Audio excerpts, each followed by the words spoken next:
Assalamualaikum Kak. Bisa dimulai sekarang ya?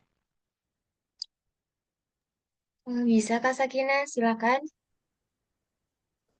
Ya. Bismillahirrahmanirrahim. Assalamualaikum warahmatullahi wabarakatuh. Waalaikumsalam warahmatullahi wabarakatuh. Innalhamdulillah nahmaduhu wa nasta'inuhu wa nastaghfiruh wa na'udzubillahi min syururi anfusina wa min sayyiati a'malina. May yahdihillahu fala mudilla lahu wa may yudlil fala hadiyalah. Asyhadu an la ilaha illallah wa asyhadu anna Muhammadar Rasulullah la nabiyya ba'da. Alhamdulillahirabbil alamin. Puji syukur kehadirat Allah Subhanahu wa taala karena atas rahmatnya lah kita dapat berkumpul pada rutinan malam minggu ini yang menjadi kajian spesial dan juga apa namanya salawat dan salam tak lupa kami curahkan kepada Nabi besar kita Nabi Muhammad SAW, keluarga dan para sahabatnya. Terima kasih teman-teman yang sudah hadir pada kajian spesial pada malam hari ini. Dan apa namanya, pada malam hari ini kita akan membahas mengenai tadabbur surat Al-Fajr ayat 27 sampai 30 yang akan disampaikan oleh Kak Zidni Amalia. Sebelum kita memulai kajian spesial ini, mari kita bukanya dengan basmalah. Bismillahirrahmanirrahim. Dan selanjutnya seperti biasa kita akan membaca bertilawah surat Al-Mulk bersama-sama yang akan dipimpin oleh Kak Kak Yeni ya. Wan. Baik, Assalamualaikum Ya, teman-teman. kami pimpin oleh Terima kasih Kak Sakina.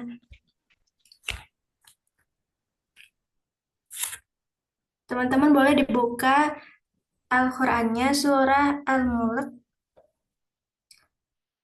juz 29 awal.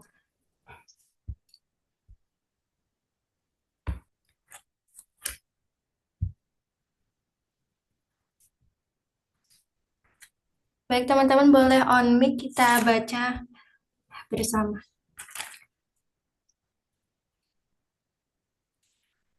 A'udzu billahi minasy rajim. Bismillahirrahmanirrahim. Tabarakalladzi biyadihil mulku wa huwa ala kulli syai'in qadir. Alladzi khalaqal mauta wal hayata liyabluwakum ayyukum ahsanu amala wa huwal azizul ghafur. الذي خلق سبع سماوات طباقا ما ترى في خلق الرحمن من تفاوت فارجع البصر هل ترى من فطور ثم ارجع البصر كرتين ينقلب إليك البصر خاسئا وهو حسير ولقد زينا السماء الدنيا بمصابيح وجعلناها رجوما للشياطين وأعتدنا لهم عذاب السعير وللذين كفروا بربهم عذاب جهنم وبئس المصير إذا ألقوا فيها سمعوا لها شهيقا وهي تفور تكاد تميز من الغيظ كلما ألقي فيها فوج سألهم خزنتها ألم يأتكم نذير قالوا بلى قد جاءنا نذير فكذبنا وقلنا ما نزل الله من شيء إن أنتم إلا في ضلال كبير وقالوا لو كنا نسمع أو نعقل ما كنا في أصحاب السعير فاعترفوا بذنبهم فسحقا لأصحاب السعير إن الذين يخشون ربهم بالغيب لهم مغفرة وأجر كبير وأسروا قولكم أو اجهروا به إنه عليم بذات الصدور ألا يعلم من خلق وهو اللطيف الخبير هو الذي جعل لكم الأرض دلولا فامشوا في مناكبها وكلوا من رزقه وإليه النشور أأمنتم من في السماء أن يحسف بكم الأرض فإذا هي تمور أم أمنتم من في السماء أن يرسل عليكم حاصبا فستعلمون كيف نذير ولقد كذب الذين من قبلهم فكيف كان نكير أولم يروا إلى الطير فوقهم صافات ويقبض ما يمسكهن إلا الرحمن إنه بكل شيء بصير أمن هذا الذي هو جند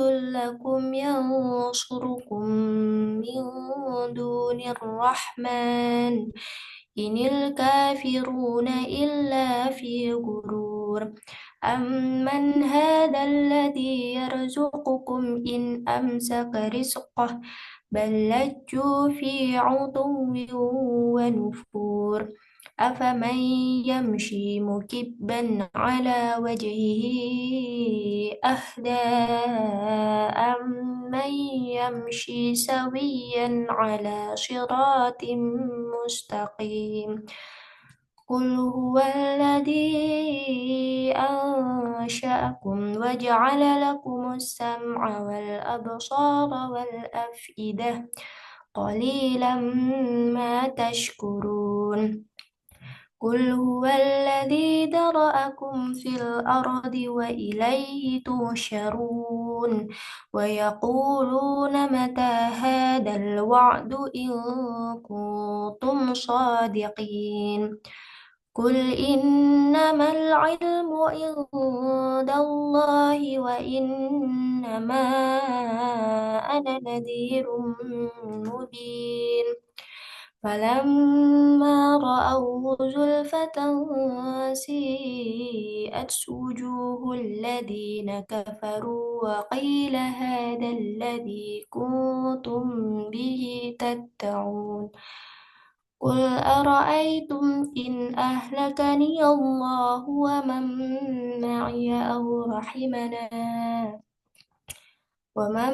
معي أو رحمنا فمن يجير الكافرين من عذاب عليم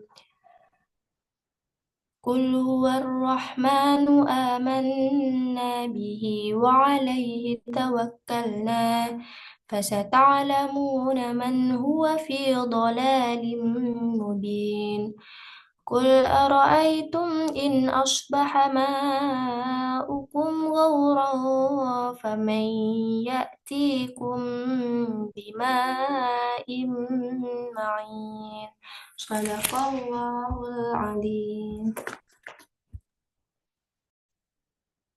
Azim. Terima kasih Kak Yeni telah memimpin membaca surat Al-Mulk bersama-sama. Afwan, Sadaqallahul Azim. Terima kasih Kak Yeni telah memimpin membaca surat Al-Mulk bersama-sama. Semoga kita semua mendapatkan keutamaan daripada surat Al-Mulk kita.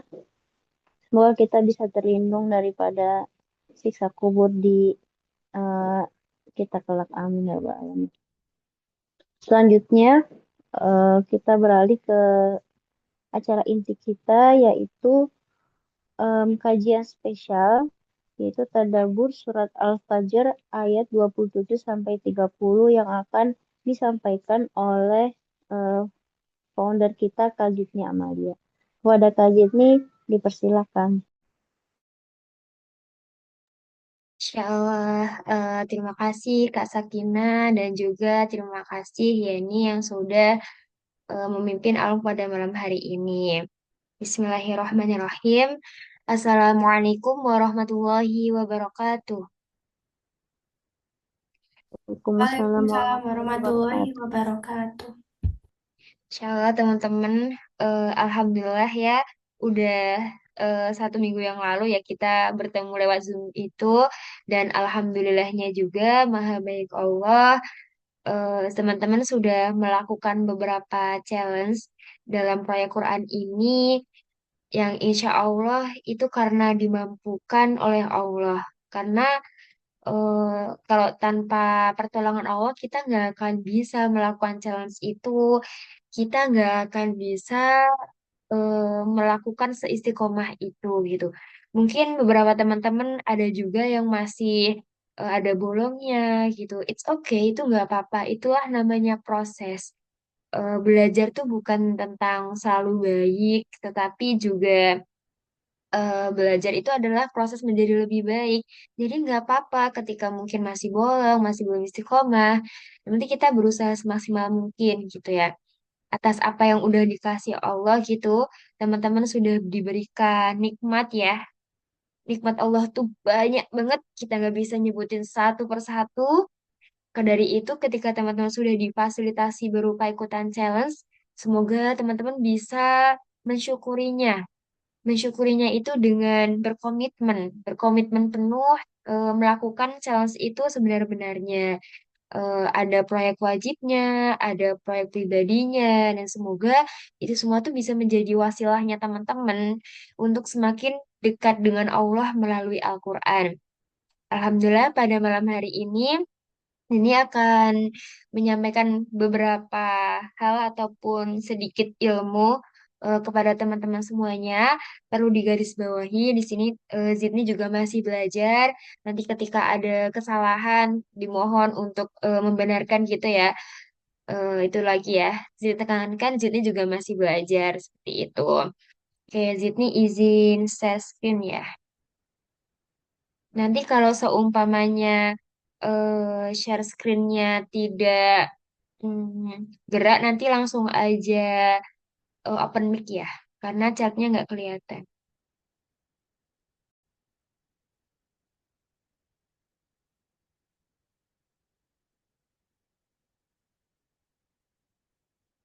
Oke, apakah sudah terlihat teman-teman?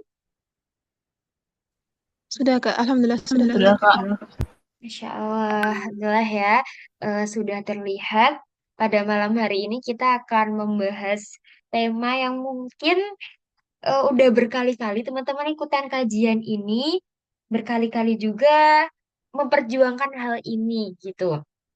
Ketenangan tuh hal yang lumrah, diperlukan oleh banyak orang. Ya, kita itu butuh tenang di antara banyak kebisingan yang ada di dunia ini, kita tuh butuh tenang.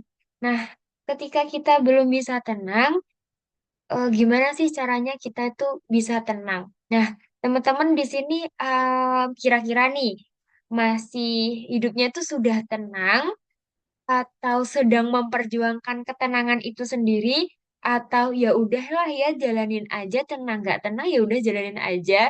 Yang mana nih kira-kira udah tenang, masih dalam memperjuangkan ketenangan, atau ya jalanin aja lah hidup ini kayak nggak ngerasain apa-apa gitu. Teman-teman yang mana nih kira-kira? Mungkin bisa dijawab di chat ataupun langsung ini teman-teman.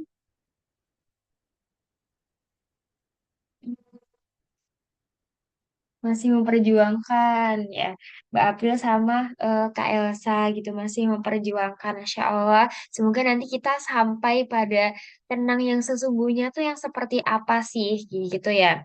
Nah sekarang banyak ya kebisingan-kebisingan yang ada di dunia ini.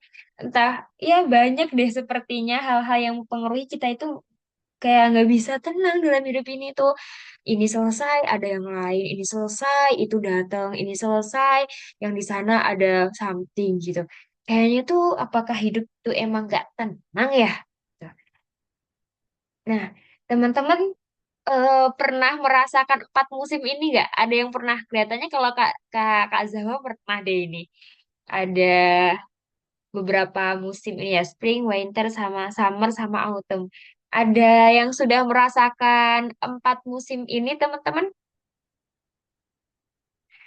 Mungkin kalau teman-teman sudah mengikuti kajian Zidni yang sebelum-sebelumnya, Zidni juga menyampaikan hal yang sama ini, maaf ya. Ada yang tahu nggak kenapa Zidni ngasih beberapa pohon di sini? Belum kemarau dan hujan nih ya. Kalau di Indonesia kan emang kemarau hujan, apalagi kalau di Jogja ya nggak tahu kalau yang tempat yang lain itu kalau siang panas sekali.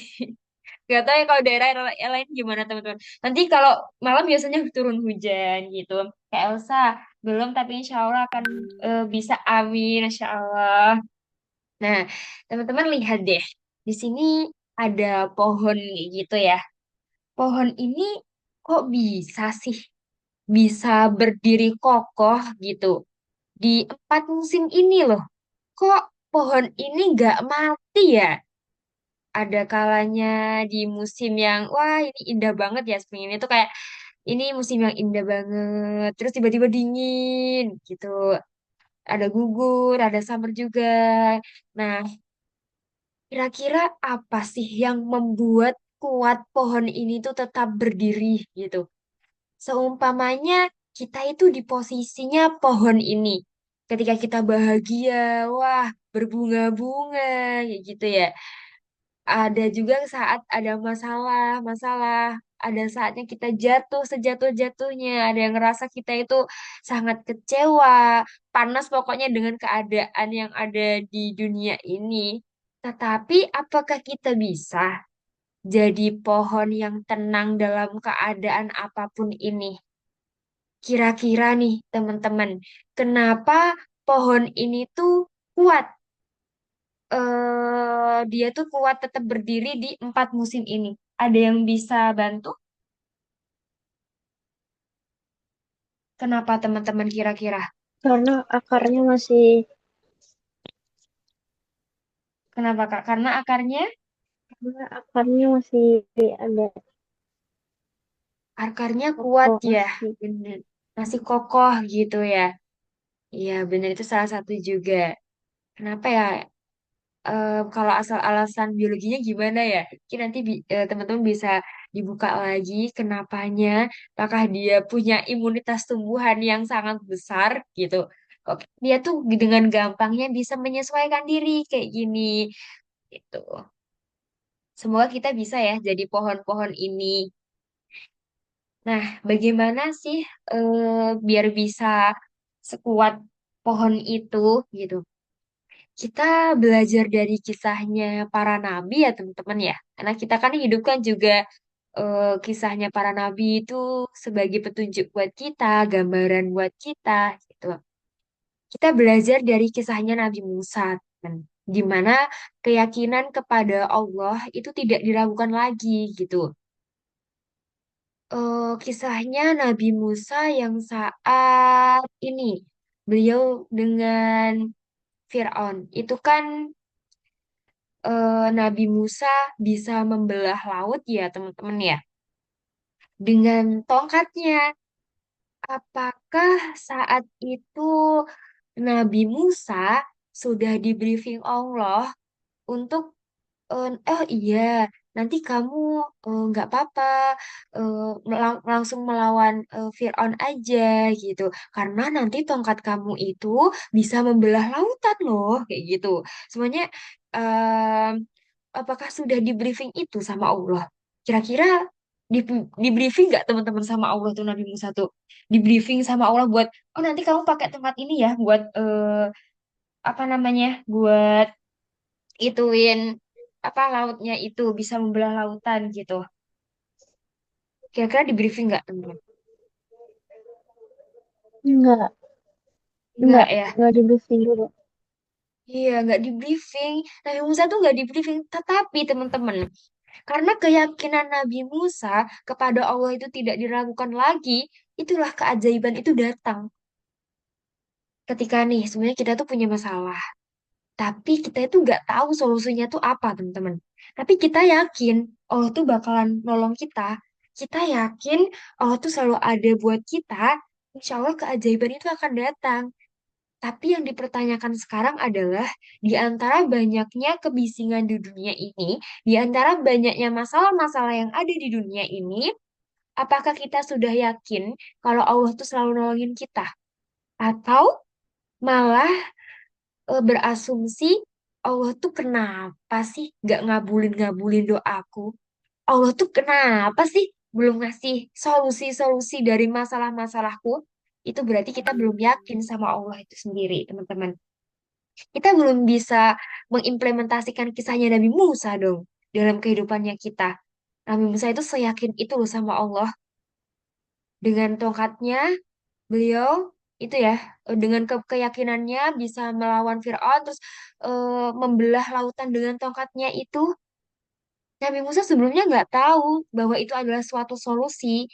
Tapi karena keyakinan Allah, terus maka dari itu keajaiban Allah tuh ada seketika. Nah, sekarang semoga dari kisah ini kita bisa bisa keyakinan ke Allah tuh besar banget gitu, teman-teman. Coba diimplementasikan gitu ya. Oke, kita ke next selanjutnya ya. Nah, teman-teman, kalau teman-teman Qur'ani Journey yang sebelumnya itu udah kajian tentang humazah dan lumazah itu ya. Humazah dan lumazah itu ada yang tahu nggak? Teman-teman anggota Qur'ani Journey yang udah ikutan kajian tentang humazah dan lumazah. Ada yang udah tahu belum? Apa sih artinya humazah dan lumazah ini?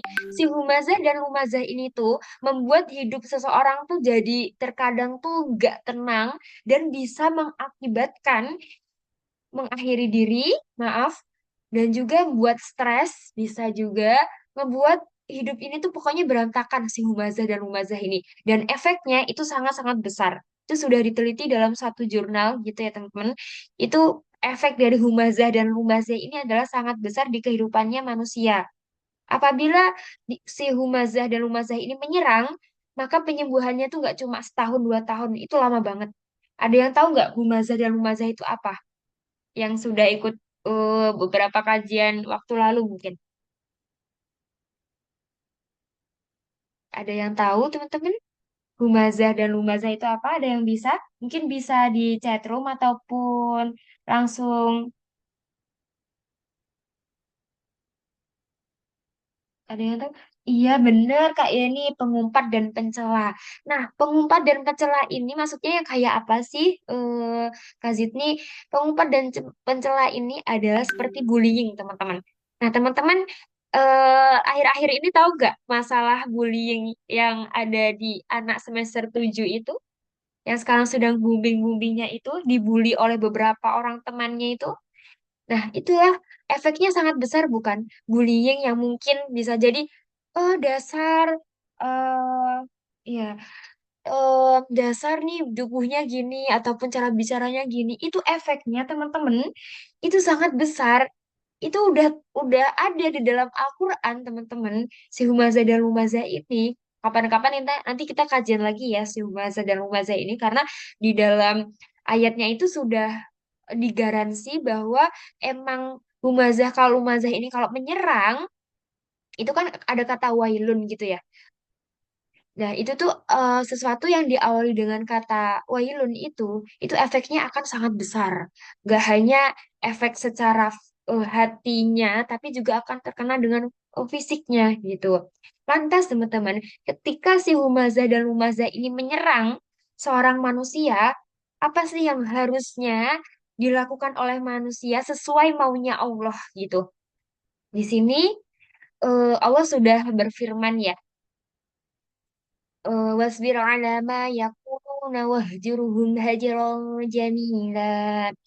Dan bersabarlah terhadap apa yang mereka ucapkan dan jauhilah mereka dengan cara yang baik. Urusan mereka itu aslinya juga urusannya Allah. Tetapi ketika kita membalas si humazah dan lumazah ini dengan cara yang tidak baik juga, berarti kita juga sama-sama jahat dong. Kita juga sama-sama kayak humazah dan lumazah itu dong. Kita nggak bisa jadi orang yang tenang dong. Kalau kita sama-sama jadi humazah dan lumazah. Maka dari itu, kita itu disuruh bersabar sama Allah. Emang sabar tuh pondasi awal ya teman-teman. Ketika kita itu mungkin em, punya sesuatu hal yang tidak sesuai dengan keinginan kita, emang pondasi awalnya itu harus kesabaran. Maka pahala kesabaran itu nggak bisa dinilai karena emang itu tuh suatu yang wow banget, yang keren banget gitu. Ada orang bilang, suruh sabar, suruh sabar gitu kan. Aku tuh udah sabar dari dulu. Mungkin kita bisa didefinisikan lagi. Sabar itu yang gimana? Sabar tuh cuma apa? Menahan tapi masih ganjel di hati. Atau sabar tuh yang gimana? Itu kan bisa didefinisikan lagi gitu ya teman-teman ya.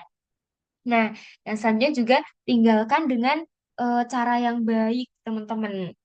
Jangan meninggalkan orang yang menyakiti kita itu dengan cara yang tidak baik. Ternyata Allah tuh nggak suka. Sebenarnya ada orang yang ngeledekin kita, kita ngeledekin balik gitu. Itu kan kita meninggalkan dengan cara yang tidak baik. Coba deh, emang sakit rasanya di diri kita. Tapi biarlah tangan-tangannya Allah yang akan membalas mereka. Kita doa aja sama Allah. Semoga dia juga ini ya dikasih hidayah gitu sama Allah. Tetapi teman-teman, kalau humazah dan lumazah ini sudah keterlaluan banget dan banyak menyerang berbagai manusia, boleh banget itu kalau dilaporkan kepada hak yang berwajib menangani humazah dan lumazah ini. Jangan biarkan juga apa ya korban-korbannya banyak apabila si humazah dan lumazah ini terus-terusan gitu. Tapi tetap melaporkannya itu dengan cara yang baik juga gitu. Oke, teman-teman yang dirahmati oleh Allah, kenapa sih kita itu sulit mendapatkan ketenangan dalam hidup? Ini perspektif Zidni aja gitu ya. Yang pertama, karena ada hati yang sakit, teman-teman. Hati yang sakit itu seperti apa? Nanti kita bahas ya. Ada hati yang sakit, ada rasa syukur yang mempengaruhi gitu. Ada kepercayaan juga gitu. Kepercayaan apa? Apalagi kepercayaan kepada Allah gitu. Nah, yang selanjutnya juga adab dan ilmu. Itu yang akan mempengaruhi ketenangan kita dalam hidup. Oke, yang pertama yaitu hati yang sakit, teman-teman. Hati yang sakit ini yang seperti apa? Karena apa sih hati yang sakit itu tuh? Apakah hati yang kena penyakit liver kayak gitu ya? Itu kan hatinya sakit mungkin, sakit secara fisik. Tapi yang dimaksud di sini adalah hati yang sakit itu adalah yang pertama, banyaknya noda hitam di dalam kehidupannya kita. Noda hitam itu berupa apa, teman-teman? Noda hitam itu adalah berupa dosa-dosanya kita, maksiat-maksiat yang sudah mungkin kita lakukan gitu. Itu yang akan membuat kita itu menutupi ketenangan hadir dalam kehidupannya kita. Sudahkah kita itu memperbaiki diri gitu ya? Apakah semakin banyak noda-noda itu menutupi kita? Ketika noda itu semakin banyak, kan cahaya yang masuk juga sulit, teman-teman. Maka dari itu, ketenangan itu sulit masuk karena apa banyaknya dosa dalam diri kita. Kalau kita merasa mungkin banyak dosanya, masih banyak sekali maksiatnya, ingatlah Allah tuh maha penerima taubatnya kita. Taubat gak hanya cuma minta maaf, tapi taubat itu kita benar-benar menyesal dan gak mau mengulanginya lagi. Itu komitmennya. Gitu. Apakah kita sudah komitmen dengan taubatnya kita atau belum? Atau kita mau mengulanginya lagi, dan lagi. Dan lagi-lagi Allah memaafkan kita. Allah tuh sebaik itu. Tapi kitanya yang gak baik sama Allah. Makanya ketenangan itu sulit banget kita dapat. Coba ya kita berkaca gitu. Terus yang kedua, ada luka dalam diri kita. Entah itu lukanya disebabkan oleh siapa ya. Entah dari keluarga dekat, dari teman. Kita itu masih terbayang gitu. Masih terbayang-bayang, "Ah, aku pernah dibully ya kelihatannya dulu waktu SD. Saya aku pernah deh disakitin ini, disakitin itu, kayak gitu." Itu yang membuat kita itu susah menemukan ketenangan dalam hidup. Karena apa? Ternyata kita sulit memaafkan. Tahu kok memaafkan itu tuh sulit gitu ya teman-teman. Memaafkan itu tuh butuh proses. It's okay, nggak apa-apa. Itu ada tahapannya juga. Tetapi kita itu benar-benar memprosesnya atau kayak seakan-akan gini teman-teman. Melupakan. Ingat teman-teman, ketika kita sering mengabaikan luka, sering kayak, ah ini mah ya udah. Terus nanti kayak nggak diproses lukanya itu, suatu saat tuh bakalan meledak teman-teman. Entah itu kapan, itu akan meledak dan itu akan sulit mendapatkan ketenangan. Dan luka itu setidaknya teman-teman tuh bisa memprosesnya. Setidaknya teman-teman itu mengakui bahwa teman-teman tuh terluka. Itu nggak apa-apa banget. Aku kecewa, it's okay. Aku kecewa sama si Fulan. Aku kecewa sama si Fulana gitu. Itu rasain karena ini gitu. Terus lanjut diproses. Terus apa respon aku terhadap luka itu? Oh, apakah aku akan merespon dengan menyakitinya balik? Eh, tapi kalau menyakitinya balik, kira-kira Allah tuh suka gak ya? Allah ridho gak ya? Kita kembalikan kepada Allah. Ketika Allah gak ridho, kira-kira yang diridhoi Allah tuh yang seperti apa gitu. Nah, itu yang akan menyembuhkan juga.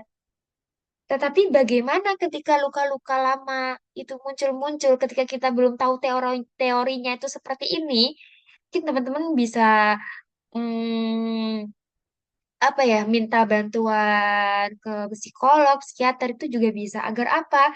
Agar luka kita itu bisa sembuh. Agar kita itu bisa memaafkan. Agar apa juga? Maaf itu bukan Memaafkan tuh bukan berarti kita itu hina banget kok, teman-teman. Memaafkan adalah ada benefit besarnya buat kita. Apa itu? Ketenangan hidup. Biar kita itu tenang. Kalau kita membawa luka itu terlalu jauh dalam kehidupannya kita juga nggak bakal tenang-tenang. Gitu, teman-teman. Nah, yang selanjutnya yaitu kegelapan. Kegelapan di sini tuh maksudnya apa sih? Kita jauh dari Allah.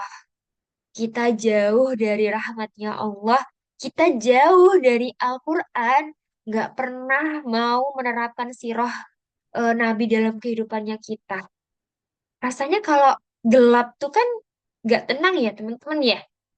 Rasanya tuh kayak nggak bisa ngelihat apa-apa. Ya itulah ketika kita itu nggak tenang.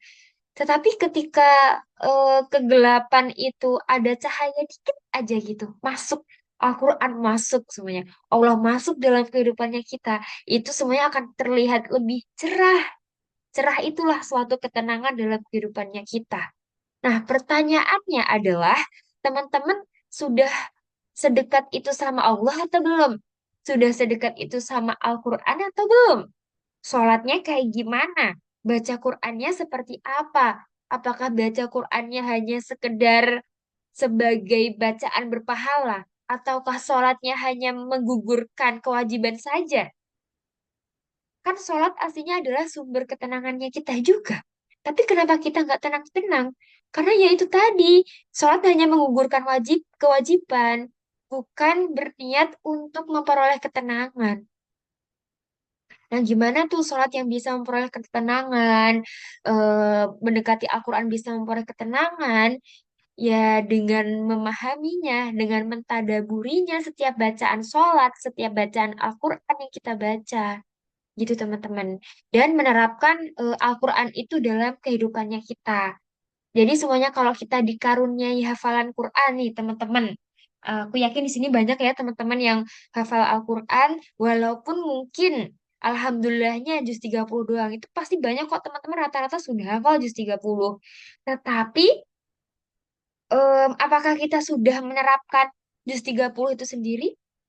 Jadi yang dinilai Allah Hafiz Quran itu bukan yang dia hanya hafal 30 juz aja, tetapi dia tuh bisa menerapkan dalam kehidupannya atau enggak. Akhlaknya nih akhlak Quran atau enggak.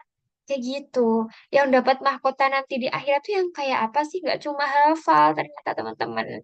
Tapi barangkali di luar sana ada orang yang hafalnya cuma juz 30, tapi dia benar-benar menerapkan apa yang dihafalnya. Dia menjaganya dengan sepenuh hati, mengamalkannya juz 30 itu sampai akhir hayatnya, menjaganya.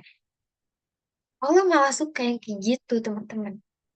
Gitu ya, teman-teman. Semoga nanti Al-Quran sebagai cahaya itu bisa masuk dalam hatinya kita, dalam kehidupannya kita, gitu. Itulah hati yang sakit disebabkan oleh tiga hal ini. Nah, yang selanjutnya yaitu kepercayaan nih. Kita itu sudah percaya apa belum sih sama Allah bahwa Allah itu ada. Allah tuh selalu ada. Allah tuh akan selalu melindungi kita. Kalau teman-teman memaknai kata Robbi gitu ya, itu banyak banget nanti artinya. Robbi itu artinya dalam sini apa-apa. Nggak hanya sekedar Robbi, Tuhanku. Tidak. Ketika kita bisa mentadaburi kata Robbi itu sendiri, nanti kalau dijelaskan sampai ini nanti sampai jam malam banget ya teman-teman ya. Nah itu tuh banyak banget maknanya gitu. Nah kita sudah percaya apa belum kalau Allah tuh bener ada buat kita? Walaupun mungkin kita belum bisa melihat Allah, tapi apakah kita sudah merasakan Allah dalam kehidupan yang kita? Percaya kalau Allah tuh selalu melindungi kita. Percaya Allah itu maha tahu gitu ya. Segala sesuatu yang ada diri kita. Ingat teman-teman, yang paling kenal kita itu yang menciptakan kita. Bukan orang terdekat kita. Bapak, ibu mungkin merawat. Tapi yang benar-benar merawat kita itu adalah Allah, teman-teman. Makanya dari itu, yang tahu segala sesuatu tentang kita itu cuma Allah. Salah besar ketika kita itu pengen dimengerti manusia. Salah besar ketika kita memaksakan manusia untuk memahami kita, ya jelas itu susah. Tapi cobalah kita itu sudah dimengerti Allah, kita itu sudah dipahami Allah. Makanya Allah tuh udah paham sama kita yang kayak gini. Kita dikasih takdirnya yang begini. Kayak gitu. Karena Allah tuh maha tahu segalanya. Percaya bahwa Allah itu senantiasa memilihkan yang terbaik untuk kita. Apapun itu. Ya Allah, aku tuh pengennya lulusnya tahun ini, tapi ternyata Allah kasihnya tahun depan. Ya Allah, aku tuh pengen nikahnya tuh tahun sekarang, ya Allah. Aku pengen jodohnya tuh dia, gitu. Atau apapun perihal keinginannya teman-teman. Tapi ternyata Allah nggak belum memilihkan itu kepada teman-teman. Bukan berarti Allah tuh nggak baik. Allah tuh selalu baik, bahkan terlalu baik sama kita. Jadi, apakah kita itu sudah sepercaya itu sama Allah? Ketika tidak ada kepercayaan sama Allah, kita nggak akan ada keyakinan sama Allah. Ketika keyakinan sama Allah itu nggak ada, kita juga nggak akan tenang hidupnya, ya kan? Nah, ini pertanyaannya, sudahkah teman-teman sepercaya itu sama Allah? Atau malah meragukan takdirnya Allah? Nah, poin yang selanjutnya yaitu syukur. Kata Alhamdulillahirobbil alamin. Nah, ini kalau semuanya dimaknai juga dalam banget ya. Ada kata Robi juga, ada Alhamdu. Kenapa di sini Allah milih Alhamdu? Kenapa nggak Ahmadu? Kenapa nggak Hamdun lah atau apalah? Kenapa di sini pakainya Alhamdu? Ternyata di sini juga ada alasannya. Kenapa di sini pakainya isim gitu ya teman-teman? Kenapa pakainya nggak fiil? Kata huruf atau apa kayak gitu itu ternyata juga ada maknanya teman-teman bahwa walaupun semuanya kita nggak terima nggak memberikan terima kasih kepada Allah itu pun Allah tidak akan kekurangan suatu apapun Justru yang paling rugi itu kita.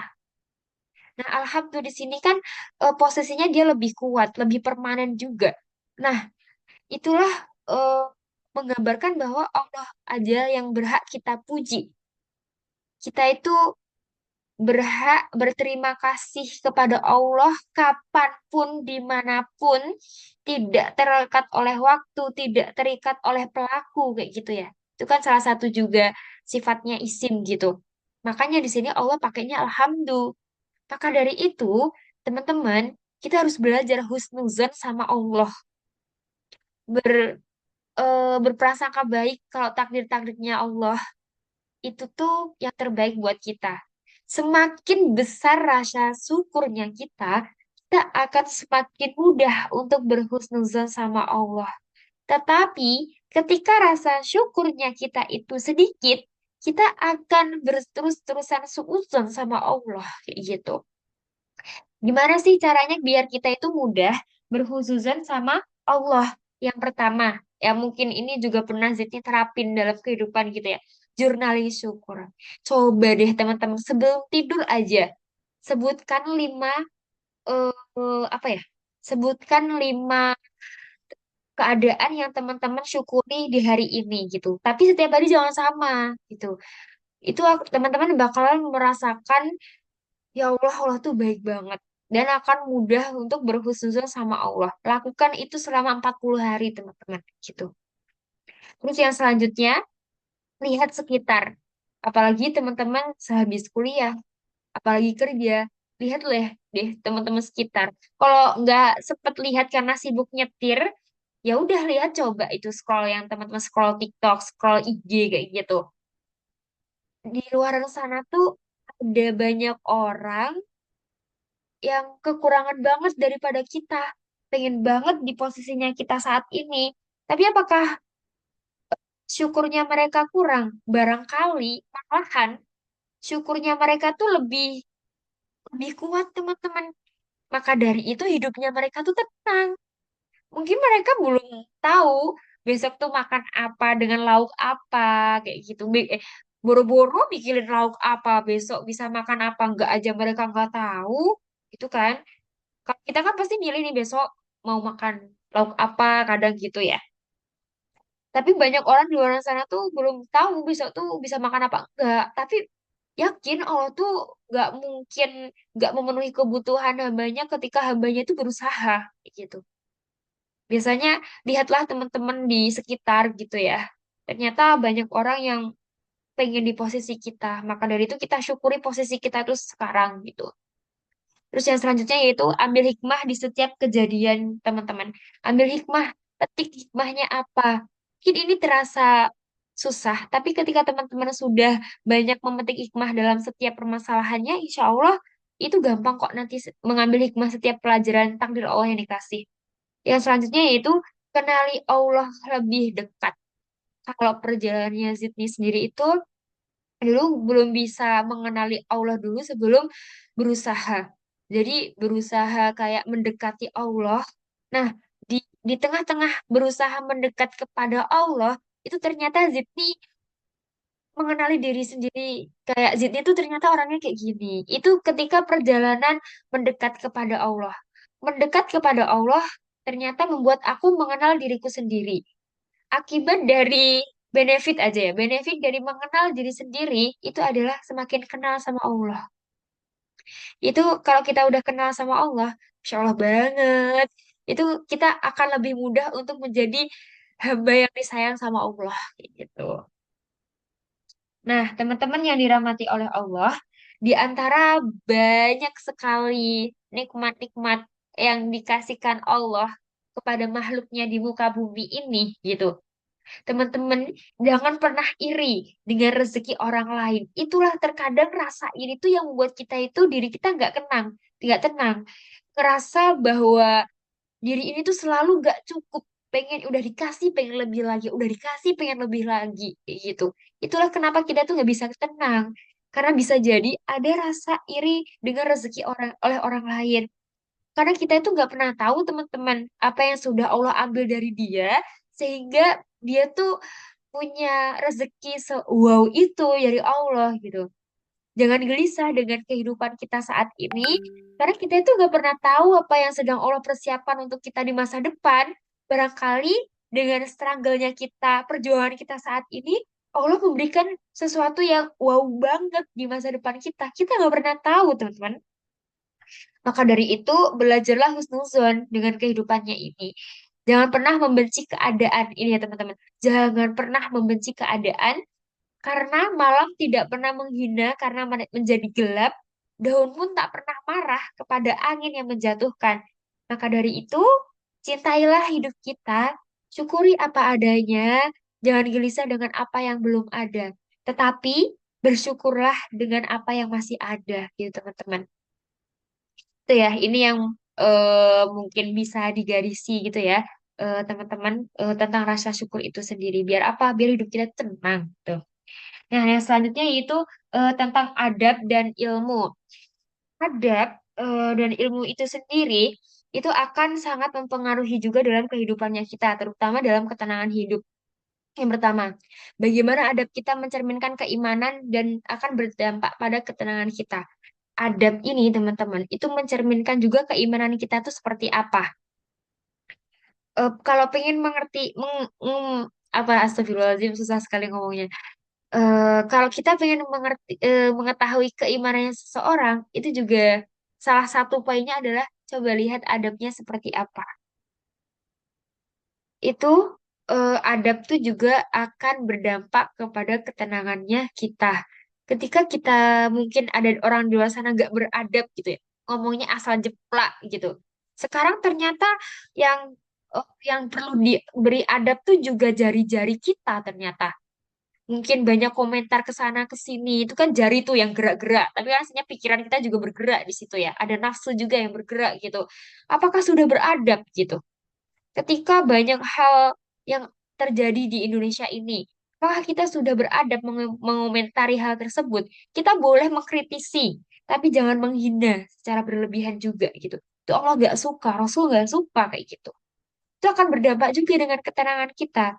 Ketika kita merasa nggak tenang, coba deh kita itu refleksi kehidupannya kita. Apa yang salah dari aku ya, gitu. Apakah aku pernah ini, kayak gitu. Lalu perbaikilah. Selanjutnya, adab dapat terlihat bagaimana dia perilaku, apalagi saat menanggapi suatu permasalahan. Nah, ini teman-teman, adab itu juga terlihat gitu ya, bagaimana dia menyelesaikan masalah, bagaimana mereka memutuskan sesuatu, apakah secara sepihak atau berdiskusi, itu mencerminkan keadaban dia, ilmu yang dia miliki juga. Yang selanjutnya ilmu.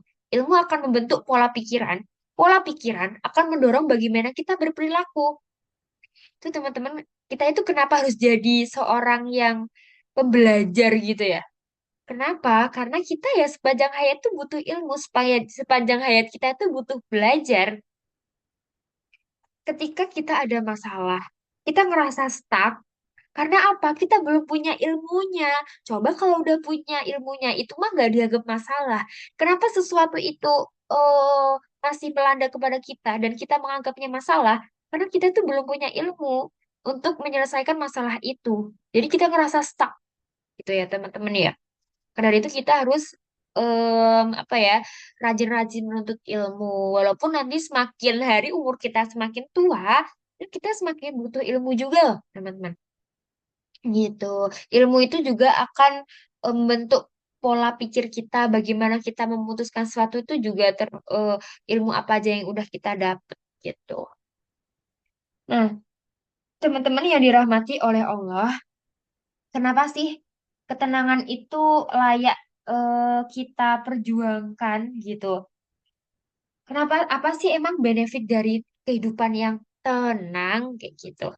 Nah, di dalam Quran surat Al-Fajr ayat dari ayat 27 sampai 30 gitu ya. Di sini Allah sudah berfirman, wahai jiwa-jiwa yang tenang, kembalilah kepada Tuhanmu dengan hati yang ridho dan diridhoinya. Maka masuklah ke dalam golongan hamba-hambaku dan masuklah ke dalam surgaku. Masya Allah, ternyata teman-teman yang dirahmati oleh Allah, hambanya Allah yang masuk surga itu cuma yang memiliki jiwa-jiwa yang tenang, teman-teman. Oke. Nah, di sini di dalam tafsir Ibnu Katsir ya kayak gitu itu ada beberapa eh, kisah juga nah mengenai Quran Al-Fajr itu sendiri kenapa ayat ini bisa turun gitu karena di sini disebutkan bahwa eh, Nabi itu menemui Abu Bakar gitu ya pas waktu itu berbincang-bincang saya jadi juga itu terus Nabi Muhammad tuh em, ngomong gitu ya, ngendikan ke Abu Bakar bahwa nanti tuh di di akhirat nanti Abu Bakar tuh bakalan disebutkan ayat ini ya ayat Tuhan Nafsul Mutmainnah ini kepada Abu Bakar gitu. Otomatis Abu Bakar inilah yang akan masuk surga nanti yang akan menikmati surga itu seperti apa. Nah, terus kita bercermin juga dong dari Abu Bakar itu sendiri. Abu Bakar tuh beliau tuh seperti apa sih kehidupannya seperti apa sehingga beliau tuh apa ya sampai-sampai Rasulullah tuh membunyikan ayat ini kepada Abu Bakar gitu. Coba kita teladani Abu Bakar tuh seperti apa. Nah, di situ juga dalam kisahnya yang ditafsir itu ya teman-teman, itu ada eh, Abdullah bin Abbas ya. Itu tuh waktu beliau wafat gitu ya teman-teman, itu kayak ada ini teman-teman. Pasti tadi aku baca tafsirnya itu ada kayak seseorang yang menyerupai al, eh, al- Ibnu Abbas ini teman-teman. Abdullah bin Abbas ini. Nah, terus dia tuh masuk ke dalam tubuhnya beliau ini. Terus pas ada di kuburannya, itu nggak tahu ada suara yang em, membunyikan ini ayat ini kayak gitu. Nah, kita bisa berkaca lagi juga ya teman-teman bagaimana kehidupannya beliau ini seperti apa sehingga beliau tuh bisa disebut dengan mutmainnah itu sendiri. Kan nafas itu kan dibagi menjadi tiga. Ada yang tahu teman-teman ada nafas tuh ada tiga. Salah satunya yang tertinggi itu mutmainnah. Nah, ada dua lagi, ada yang tahu teman-teman? Kalau nafsu mutmainnah kah? Ada yang tahu? Kalau nafsu mutmainnah ini kan terdalam di Quran surat Al-Fajr ayat 27 sampai 30 itu sendiri. Terus ada yang tahu nggak apa yang dua itu? Ada nafsu, nafas nih, al-lawamah itu terdapat di Quran surat Al-Qiyamah ayat berapa? Jadi lupa boleh dicek. Terus ada yang terakhir yaitu amarah itu terdapat di Quran surat Yusuf. Nah, teman-teman, tapi poin kita pada malam hari ini kita hanya membahas yang di mutmainah aja gitu. Nah, iya benar, benar banget Kak Rizky Lawamah. Kak ini juga menyebutkan semuanya amarah, lawamah, mutmainah. Insya Allah teman-teman udah pada tahu ya. Nah semoga kita bisa memperjuangkan an-nafs mutmainah itu sendiri. Sedangkan dalam kitab Lubab atau Wilfi Ma'ani At-Tanzil ini menjelaskan bahwa al-nafs al-mutmainah ini adalah jiwa yang tetap pada keimanan. Wah, ternyata kunci kita bisa mendapatkan mutmainnah itu sendiri adalah yang prioritas adalah keimanannya kita ternyata. Keyakinannya kita ternyata. Namun kalau ada dulu tuh pernah ada kalau nggak salah tuh ada orang yang tanya juga ke Zidni, tapi pas kajian juga ditanyakan ke Ustazah tentang ini. Emang kalau berarti orang yang terganggu kesehatan mentalnya tuh berarti keimanannya kurang. Gak juga, itu hanya salah satu poin aja. Terdapat banyak faktor-faktornya juga, teman-teman. Faktor-faktor lain gitu. Tapi yang terutama kita usahakan gitu ya untuk mencapai al-nafs al-mutmainnah itu sendiri tuh keimanan dan keyakinan kita kepada Allah tuh tinggi banget gitu membenarkan firman Allah. Maksudnya di sini kita juga mengimani Al-Quran, meyakini bahwa Allah adalah Tuhannya. Tuhannya ini tadi ada Rob ya. Rob itu ada beberapa makna. Kita harus meyakini itu. Tunduk serta taat kepada perintah Allah. Itu juga. Jiwa yang demikian inilah gitu yang kelak ketika kembali kepada Allah akan disambut dengan sapaan mesra. Hai jiwa-jiwa yang tenang, sini-sini hambaku yang hatinya tenang. Sini, masuk surga. Kau adalah hamba-hamba pilihanku. Kau yang akan bisa melihat Allah nantinya. Betapa bahagianya kita, gitu ya teman-teman. Ketika kita disebut, hai jiwa-jiwa yang tenang, gitu. Nah, bagaimana sih cara memperoleh ketenangan itu sendiri, teman-teman yang dirahmati oleh Allah? Teman-teman, kita itu hidup di dunia ini nggak terlepas dari rasa capek, nggak terlepas dari masalah. Tapi terus gimana kita itu bisa tenang dengan banyaknya masalah itu sendiri gitu ya.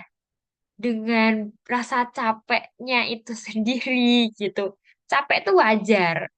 Ngerasa banyak masalah itu wajar. Tapi gimana kita itu tetap bisa merasa tenang di tengah banyaknya masalah dan rasa capek itu sendiri. Teman-teman yang dirahmati oleh Allah, ketenangan itu sama dengan ketaatan. Terdapat juga kan di Quran surat Al-An'am ya, teman-teman ayat 82. Di situ orang-orang yang beriman dan tidak orang-orang yang beriman dan tidak mencampurkan iman mereka dengan kezoliman atau syirik, mereka itulah yang mendapat keamanan dan mereka itu adalah orang-orang yang mendapat petunjuk. Ketika kita mungkin merasa mana sih petunjuknya Allah gitu. Aku udah mengimani Allah, tapi iman itu apakah tidak tercampur dengan kezalimannya kita, maksiat-maksiatnya gitu. Karena ketenangan itu sebanding juga dengan ketaatannya kita. Semakin kita taat, kita juga akan semakin tenang hidupnya. Semakin kita dekat dengan Allah, kita juga akan semakin tenang hidupnya. Gitu teman-teman. Itu ya. Jangan pernah mencampurkan keimanan itu dengan kezaliman gitu. Agar apa? Nih, Allah sudah berfirman tuh, biar kita dapat keamanan, rasa nyaman, rasa tenang gitu dan mendapatkan petunjuk. Ya Allah, ketika mungkin kita baru tahu artinya aja udah sedip ini, bagaimana ketika kita itu mentadaburi sampai setiap harokatnya, setiap hurufnya gitu teman-teman.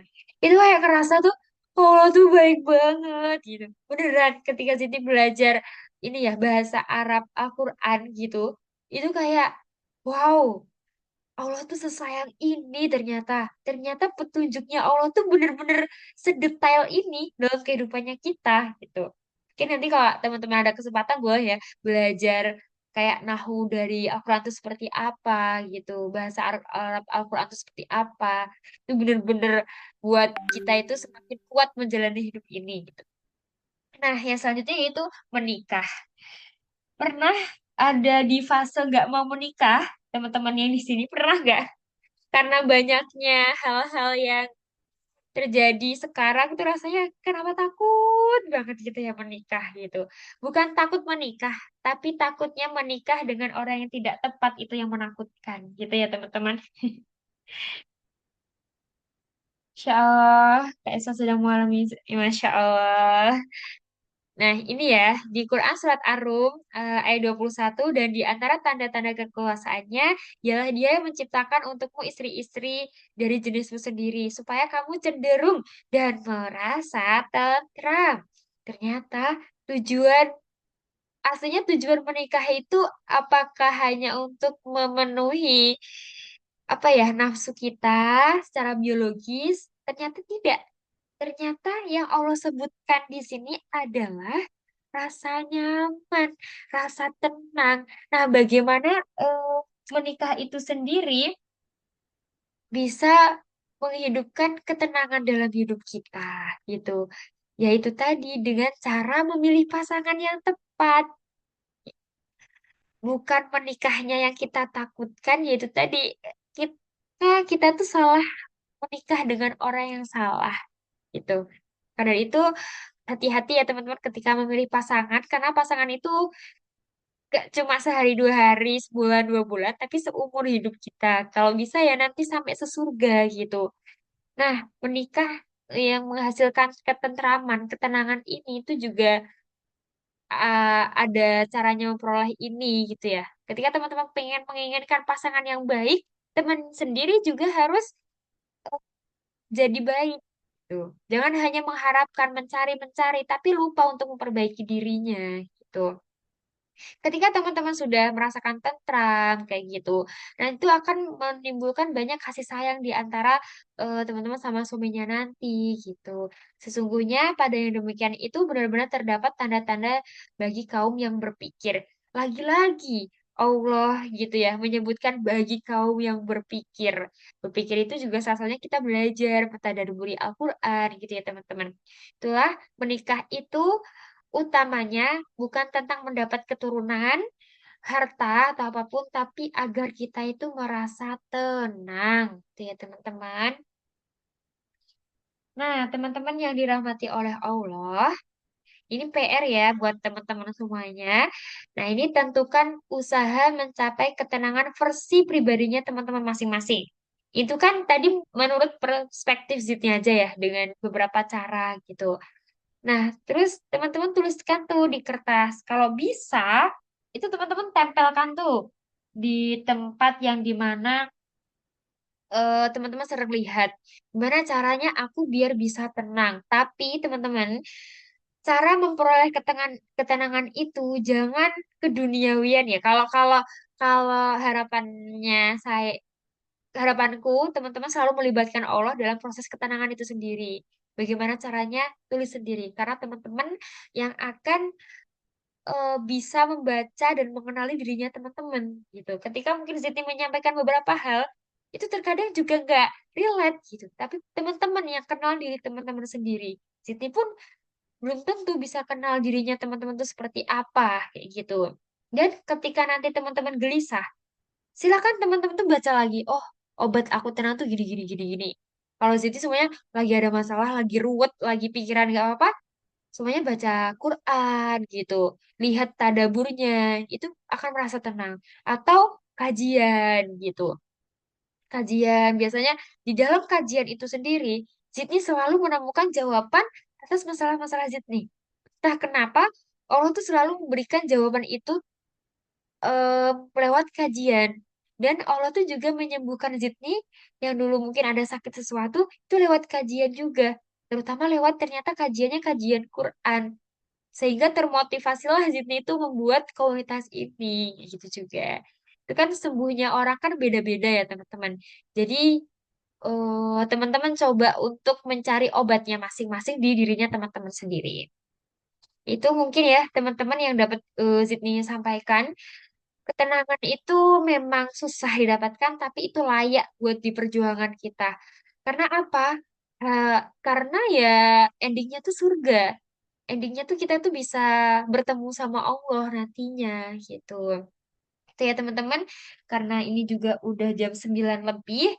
Terima kasih teman-teman sudah mengikuti kajian dan juga rutinan pada malam hari ini. Mungkin nanti bisa ada sesi tanya jawab ataupun nanti ada teman-teman yang ingin berbagi hikmah lainnya, boleh banget ya teman-teman. Semoga bermanfaat. Siti minta maaf apabila ada kesalahan atau kekurangan dalam penyampaian ini.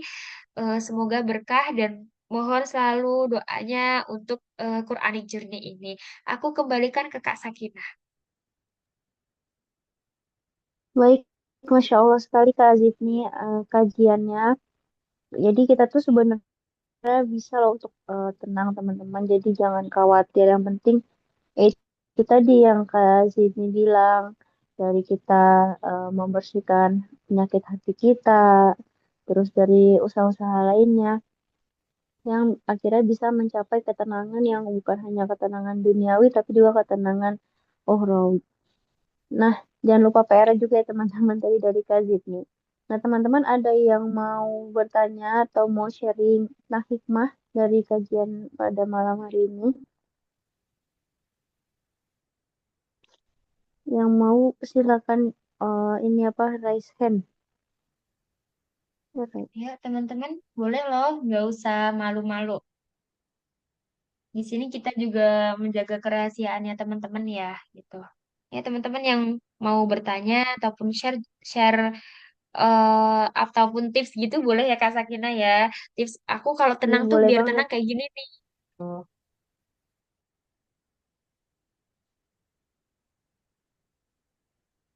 ada nggak teman-teman? Izin Kak Sakina. Oh iya. Silakan Kak Yeni. Kayak ini. Silakan kayak ini. Oh iya, terima kasih. Ini tuh mau apa? Mau sharing kalau eh ini tuh pernah mikir itu tadi kayak yang Kak Zidni bilang, gimana ya cara apa bisa tenang gitu. Kalau ada masalah, terus ada kesulitan yang sampai buntu, nggak tahu gimana cara ngadepinnya gitu.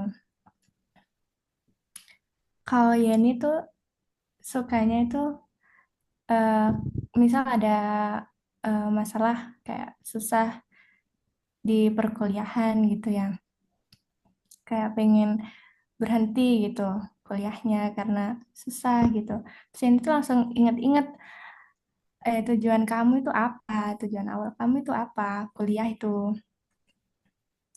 Jadi ini tuh inget-inget lagi tujuan ya ini tuh apa gitu. Kalau kamu nyerah berarti kamu nggak inget dong tujuan kamu apa dan kamu udah sejauh ini masa sih udah berjuang sejauh ini masa sih nyerah gitu aja gitu. Dan juga ya ini tuh biasanya buka Quran itu ya, buka Quran itu terserah gitu mau buka apa, mau buka halaman yang mana gitu.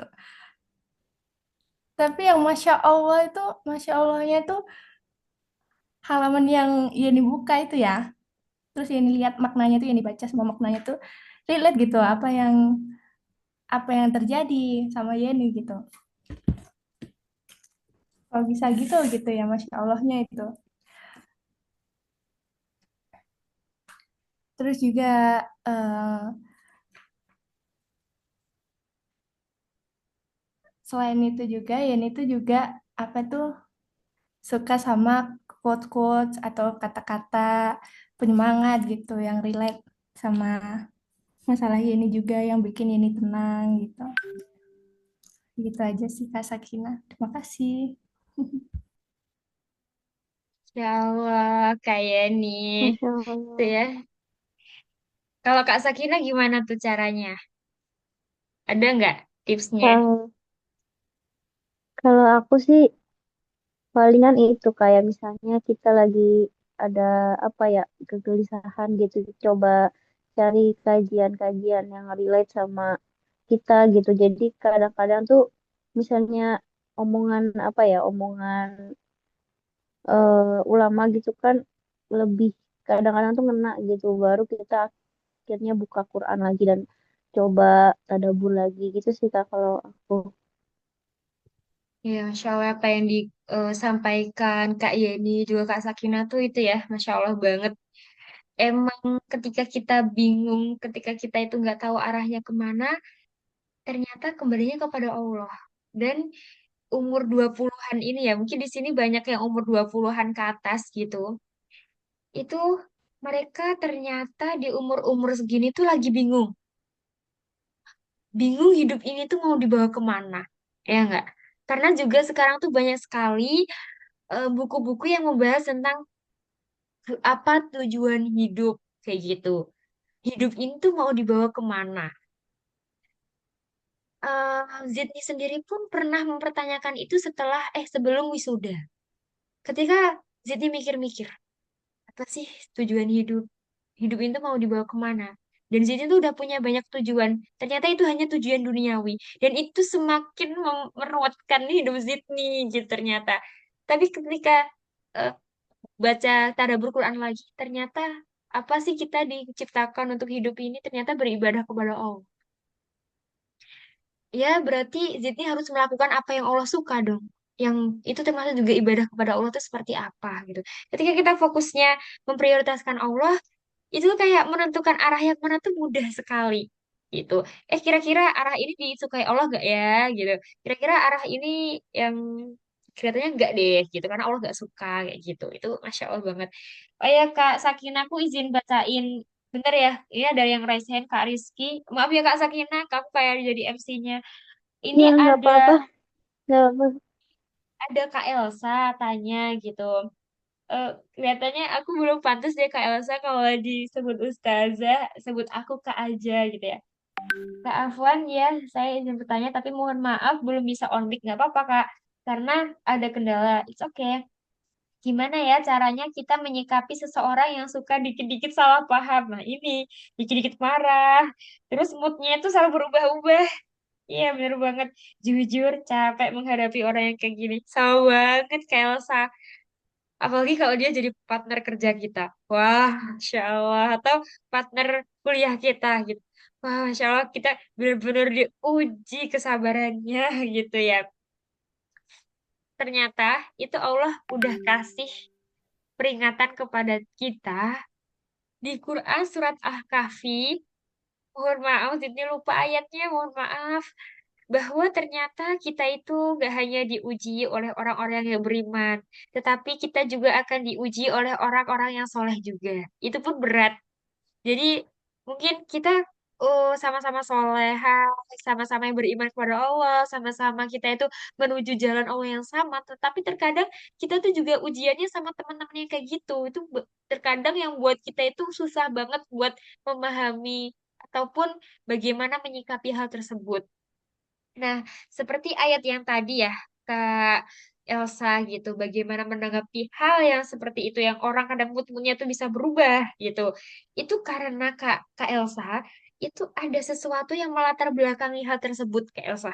Kenapa orang kok moodnya itu bisa berubah? Tetapi jangan sampai kita itu mengejudge dia yang tidak-tidak juga jangan membalasnya dengan hal yang demikian. Karena kembali lagi, Allah tuh nggak suka, kita harus meninggalkan dengan cara yang baik. Tapi Kak Elsa, apakah Kak Elsa itu bisa em, sedikit-sedikit ini, apa ya, menjauh dari, iya benar, dalam satu kerjaan ternyata ya. Karena aku juga mengalami hal tersebut, ternyata kalau Zidni ya, melakukannya emang ya harus sabar gitu. Siti pernah ngobrol bareng gitu sama orang ini gitu. Ketika kita sudah memahami karakternya seperti apa, kita akan menemukan solusinya, Kak. Coba Kakak pahami dulu karakter Kakak ini seperti apa. Terus kalau bisa, diingatkan juga. Diingatkan dengan cara yang baik. Kalau mungkin diingatkan itu tidak bisa, ya udah didoain. Itu kan paling selama-lemahnya kita ya. Dan jangan terlalu banyak interaksi kalau bisa. Apalagi kalau dalam satu kerjaan tuh kelihatannya nggak mungkin banget ya. Ini ya benar karena beliau punya trauma kehilangan ibunya. Oh iya, karena itu juga perlu disembuhkan. Nah, kalau temenku yang satu kerjaan itu emang karakter kan ada 16 personality ya. Itu emang karakternya aja juga yang seperti itu gitu. Jadi memang fondasi terutama adalah kita juga harus sabar dan pahami karakternya seperti apa. Kalau merasa kita itu sudah dirugikan oleh hal tersebut, gitu ya. Itu itu Kak, lebih baik kita menghindar dari orang tersebut, jangan berinteraksi secara berlebihan. Ya udah kalau kerjaan kita interaksinya pas kerjaan aja. Jangan yang berlebihan-berlebihan banget gitu. Ingat, tinggalkan itu dengan cara yang baik yang Allah suka gitu. Jangan lupa untuk selalu mendoakannya, kirim Al-Fatihah buat dia. Gitu sih kalau aku Kak Elsa gitu. Apakah ada yang ditanyakan lagi Kak Elsa? Maaf kalau belum ini ya. Sama-sama Kak Elsa. Mungkin nanti kalau butuh lagi gitu ya, lebih mendalam lagi boleh chat Zidni atau DM Zidni gitu. Oke, tadi tuh Kak Rizky raise hand. Kak Rizky mau sharing atau mau tanya gitu nggak? Itu masih ada pertanyaan itu Kak di chat. Itu dulu aja nggak Oke, apa-apa Kak. berarti nggak apa-apa ya dijawab ini dulu ya Kak Rizky. Iya, nggak apa. Kalau aku Oke, masih kalau misalkan ada apa aja. oke Kak Rizky. Oke teman-teman. Bismillah, Assalamualaikum. Izin bertanya. Jadi beberapa bulan lalu aku mengalami kehilangan seorang ibu, Sadah Masya Allah. Setelah kehilangan itu, aku merasa dunia aku spontan berubah. Jadi kurang semangat dan apa-apa itu jadi merasa, "Ih, ini apa sih cuma dunia. Gak usah terlalu dikejar, mending mempersiapkan untuk kehidupan setelah kematian aja gitu, Ustazah." Padahal dulu aku tuh mempunyai mimpi yang begitu banyak, Ustazah. Dan ternyata sekarang aku baru sadar semua tujuan dari mimpi aku itu untuk orang tua aku, khususnya ibu. Aku ketika Allah mengambilnya, rasanya semua mimpi itu tidak terlalu perlu untuk diraih lagi. Aku tahu semua takdir itu pasti yang terbaik dari Allah, Insya Allah. Cuma terkadang rasa sakit kehilangan itu selalu hadir, bahkan setiap hari. Nah, pertanyaannya Ustazah, bagaimana ya Ustazah agar aku tetap semangat menjalani hidup ini dan ingat lagi akan semua mimpi-mimpi itu? Kalau menurut Zidni, ya, kata Ustazah Tika Faiza, rasa kehilangan itu wajar dan itu harus diproses. Nah, sekarang kakak harus mengakui gitu ya, Kak Devitri harus mengakui bahwa kakak itu sedang kehilangan. Akui secara sadar, benar-benar diakui, kakak tuh sedang kehilangan ibunya kakak. Jangan dipendem, kalau pengen nangis ya nangis aja. Kalau pengen itu diceritakan kepada orang lain, ceritakan saja. Lalu setelah itu kita proses rasa kehilangan itu. Kita maknai bahwa semua yang ada di dunia ini tuh ternyata cuma titipan. Orang terdekatnya kita pun itu akan hilang dalam kehidupannya kita juga. Barang yang kita sukai pun itu juga akan bisa hilang, bisa rusak, karena ternyata itu cuma titipan. Jadi sekarang kita, Kak Devitri harus dari pengalaman ini melabeli bahwa, oh ternyata semua itu nggak ada yang abadi kecuali Allah. Itu yang harus dijadikan fondasi juga ya, Kak. Jadi, walaupun sedekat apapun kita sama seseorang, suatu saat tuh orang itu bakal mengecewakan. Seberapa kita itu punya sesuatu dalam kehidupannya kita yang itu berarti banget, itu kita akan merasakan kehilangan entah kapan itu nanti. Karena kita, Kak Devitri, akan diuji dengan apa yang kita sangat cintai, barangkali Kak Devitri. Ketika kakak tuh terlalu mencintai ibunya kakak, Kak Devitri tuh terkadang cintanya tuh lebih besar ke ibunya kakak daripada ke Allah. Di situ Allah menandakan bahwa Allah tuh sayang sama kakak, mengingatkan bahwa cintamu yang besar tuh cuma untuk aku ini loh. Mungkin kemarin-kemarin cintamu itu terlalu besar ke ibumu sampai-sampai mimpi-mimpi itu tuh hanya untuk ibunya kakak kayak gitu. Tapi sekarang ingatlah bahwasannya kehidupan yang ada di dunia ini tuh kita diciptakan untuk beribadah kepada Allah. Segala mimpinya kita, segala kehidupannya kita ini, itu hanya untuk Allah. Kakak merasa kehilangan, wah itu wajar, gak apa-apa banget. Kakak merasa sedih atas kehilangan, itu gak apa-apa banget, wajar. Nabi Muhammad aja juga sedih kan ketika kehilangan istrinya, pamannya, kayak gitu. Tetapi apa yang dikasih Allah setelah hari-hari kesedihan itu? Allah memberikan apa ya, suatu hadiah yang besar gitu kan buat Nabi Muhammad. Apa berupa apa coba itu? Perintah? Perintah apa? Ada yang tahu? Setelah Abu Husni itu ada peristiwa peristiwa apa teman-teman? Ada yang ingat peristiwa apa itu? Sehingga Nabi Muhammad tuh bisa melihat Allah langsung, teman-teman. Wow, hadiahnya nggak kaleng-kaleng. Setelah Nabi Muhammad kehilangan banyak hal dalam Isra Mi'raj hidupnya, ya. iya benar Isra Mi'raj. Ternyata kado dari Allah tuh gak kaleng-kaleng bisa bertemu Allah kayak gitu Kak Devitri. Masya Allah. Jadi mungkin ketika kita merasa kehilangan atau apapun itu kita proses. Kadangkala rasa kehilangan itu hadir, wajar. Tapi bagaimana kita selalu mengingat Allah dalam setiap kehilangan itu? Apakah Kak Devitri sudah melibatkan Allah dalam kehilangan itu? Sudah menyelipkan Allah bahwa Allah akan akan ada hikmah di balik kehilangan ini. Dan sekarang berarti Kak Devitri harus perbaiki. Mimpi ini tuh buat siapa? Hidup ini tuh buat siapa? Ketika mungkin kita nggak semangat lagi, ternyata gini, ternyata hidupku ini adalah bisa menghidupi orang lain. Coba bayangin kayak gitu, Kak Devitri. Ketika hidupnya kakak bisa menghidupi orang lain, entah itu dalam membantu banyak hal. Ternyata Kak Devitri ini banyak dibutuhkan oleh orang lain loh.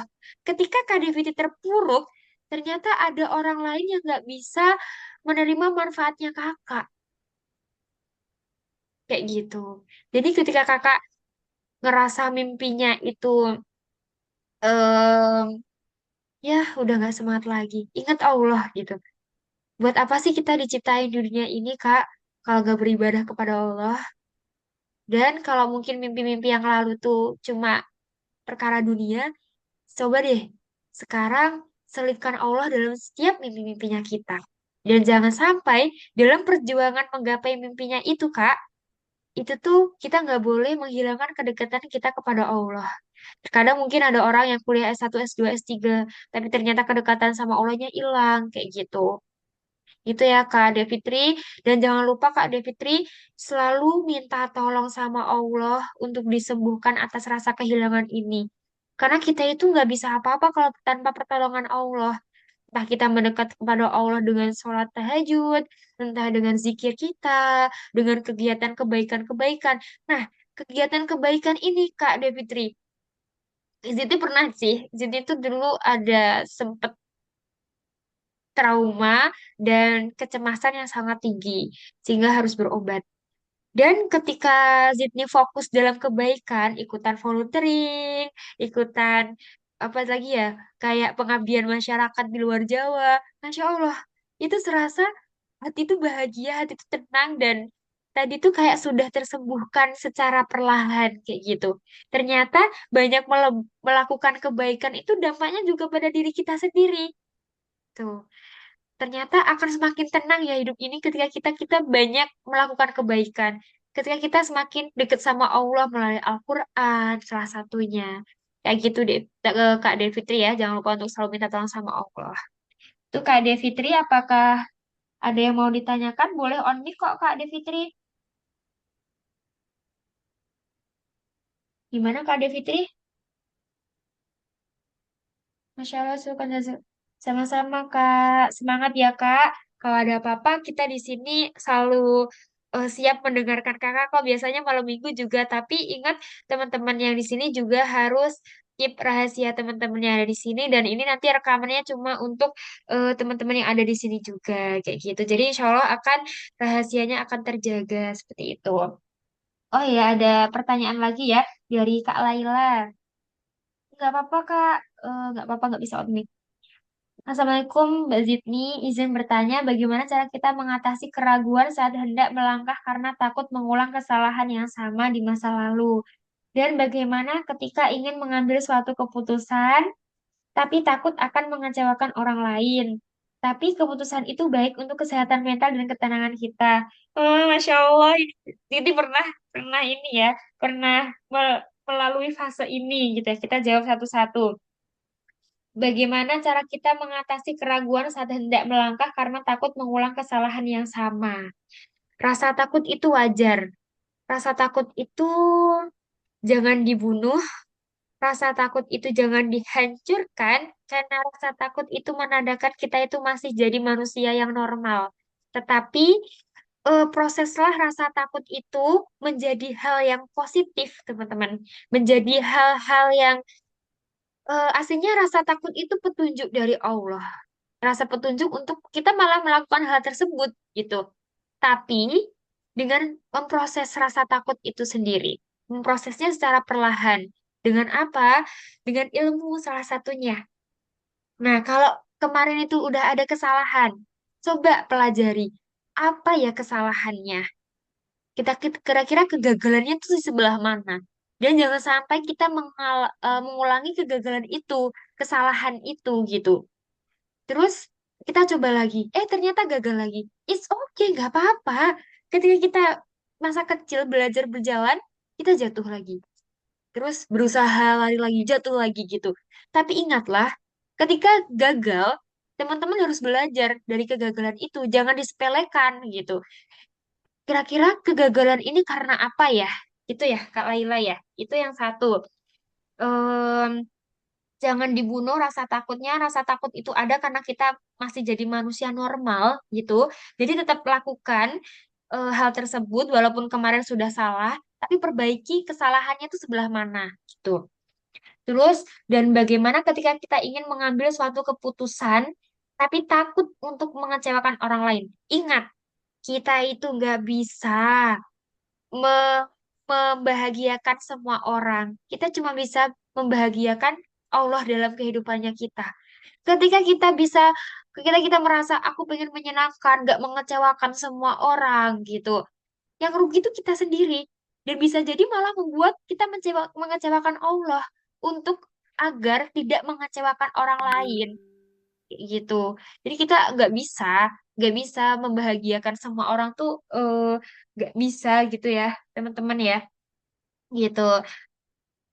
Keputusan itu, apapun keputusan yang kita ambil, pasti akan ada ujiannya di situ. Nah, keputusan yang kakak ambil ini itu dipengaruhi oleh beberapa hal. Yang pertama, pengalaman. Pengalamannya Kak Laila itu seperti apa? Yang kedua, ilmunya kakak. Apa yang kakak baca? Lingkungannya kakak seperti apa? Kakak berteman dengan siapa? Itu akan menghasilkan suatu keputusan. Dan terkadang kita itu bimbang antara keputusan satu dengan yang lainnya.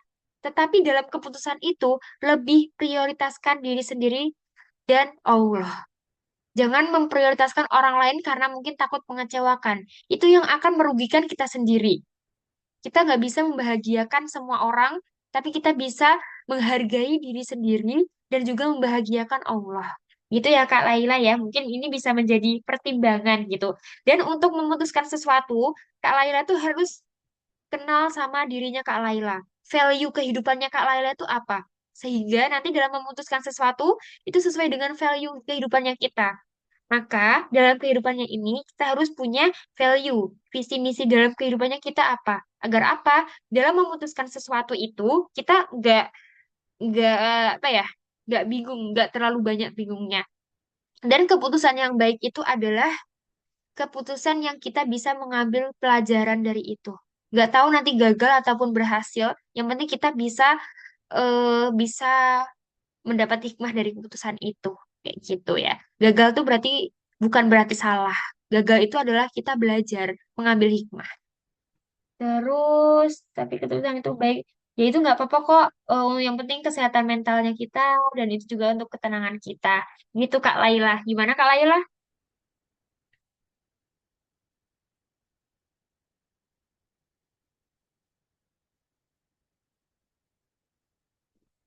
Oke, sama-sama Kak Laila.